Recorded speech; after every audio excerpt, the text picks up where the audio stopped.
ကြည့်လိုက်ပါနေအကတော့ Hi guys, the weather is so hot these days, right? အရန်ပူနေအောင်ပူလာအိုက်ဆက်ပူချစ်အရင်ပြောကြရမယ် So today I'm going to wear very lightweight summer makeup. Okay. First skincare. မောဒီဟာကို cotton pack လေးနဲ့တိုနာကိုတုံးပြတယ်အရန်အေးဆက်ပြီးတော့သူကလုံးဝတကယ်ကွာ tangerine ပေါ့လိမ္မော်သီးရင်းနဲ့ vitamin C ထိုနာလေးဖြစ်တဲ့အတွက်ဒီဟာဒီနဲ့အရန်ဆင်ပြီးတယ်လောဆယ်မှာဝက်ချန်လည်းရှိမနေဘူးဆိုတော့ဒီဟာလေးကိုအေးဝအောင်ထိုနာနဲ့ ready လုပ်လိုက်ပါတယ်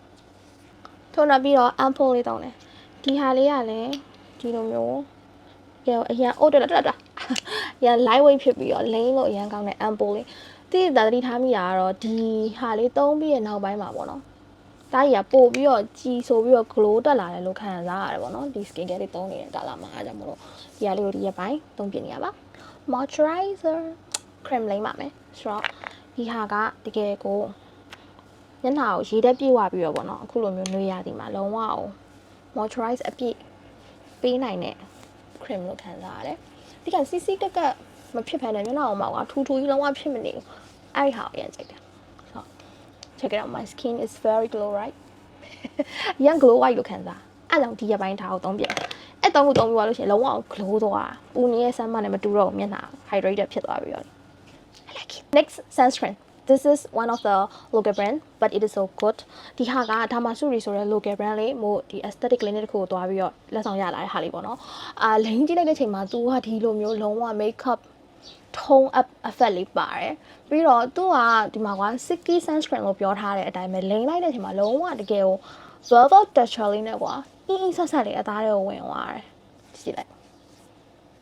makeup မဟုတ်ဘူးကွာဒါတစင်ထုံးမှဖြစ်သွားတယ်ဒီဘက်နဲ့ဒီဘက်နဲ့ဆိုလုံးဝမတူတော့ဘူးတွေ့လားဒါပေမဲ့ဟိုလိုမျိုးအဖြူအဖက်လိုက်တွေဖြစ်တာမျိုးမဟုတ်ဘဲနဲ့အသားလေးကဖြူပြီးတော့ညီတက်သွားတဲ့ပုံစံမျိုးဖြစ်တဲ့အတွက်သဘောကျပါဘောနော်ဒီမှာဒါလေးနဲ့ဒီဟာကိုနှခမ်းနေအနေနဲ့လုံးဝမကြိုက်Roman က bare water tint ဆိုတဲ့ဟာလေးနှခမ်းနေအနေနဲ့ဆိုလို့ရှိရင်မကြိုက်ဘူးဒါပေမဲ့ပါနီနေနဲ့တော့ရမဆိုးပါဘူးအစင်ပြေးသလိုပါပဲတပားပေါ်တင်လိုက်လို့ရှိရင်ပို့ပြီးတော့ watery effect လေးဖြစ်ပြီးတော့ပို့ပြီးတော့လှရလို့ခံစားရတယ်နှခမ်းနေအနေနဲ့တော့မို့တအားကြီးမကြိုက်ဘူးပေါ့နော်အားနေအနေနဲ့ဆိုတော်တော်လေးသဘာဝကျပြီးတော့လှရဲကြာရှည်လည်းခံတယ်ဒါပေမဲ့အဲ့နှခမ်းပေါ်မှာလှုပ်လိုက်လို့ရှိရင်ဘာဖြစ်လို့အရင်လှပြီးထွက်မလာလည်းမသိဘူး Roman မဲပေါ့နော်အဲ့တော့ရပါတယ်ပါနီနဲ့ပဲတုံးလိုက်ပါတယ်ဒါကတော့ Roman ရဲ့ water bed tint ဆိုရက်ဒီနံပါတ်ဘယ်လောက်လဲဒါနံပါတ်တော့နံပါတ်04ဆိုတဲ့ water grape ဆိုတဲ့ color လေးကိုပါနီရောမျက်လုံးမှာရောအရောင်နည်းနည်းထည့်လိုက်တာဖြစ်ပါတယ်မို့ကပါနီအရဲတွေတုံးပြီးတော့မှ powder တုံးတယ်ပေါ့နော်အဲ့လိုတုံးလို့ရှိရင်သူကအရောင်လဲကြခံတယ်နောက်ပြီးတော့တကယ်လို့ကိုယ့်ရဲ့မျက်နှာပေါ်မှာပေါ့နော်တခါလေးတုံးလာမရဘူးရဲနေလို့ရှိရင်ဒါပြန်ပြီးတော့ဖြီးချပြီးတော့ blend လုပ်တဲ့ပုံစံမျိုးလေးပေါ့နော် For glowing skin I'm gonna use this Wet n Wild highlighter I cannot finish my makeup look with a highlighter ကြိုက်တာဆိုတော့မျက်လုံးမှာဘာမှမထည့်ထားဘူးဆိုတော့မို့တာကိုမျက်လုံးမှာထည့်လိုက်တယ်ကြည့်လိုက်အဲ့ဒါဆိုလို့ရှိရင်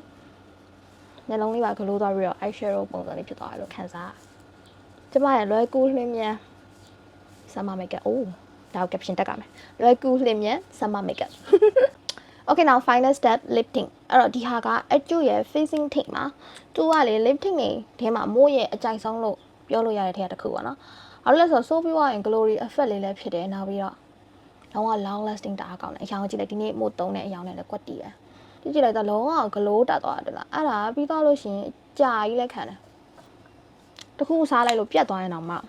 သူကခံတယ်ပေါ့နော်ဆိုတော့ဒီဟာ Edge ရဲ့ facing tint မှာအဲ့ဒါကိုအလဲမှာနည်းနည်းလေးအရောင်ထည့်ခြင်းတဲ့အတွက် Edge ရဲ့ဒါ over glory ဆိုတဲ့ tint လေးကိုထပ်ပြီးတော့အလဲမှာထည့်လိုက်ပါမယ်ဒီဟာက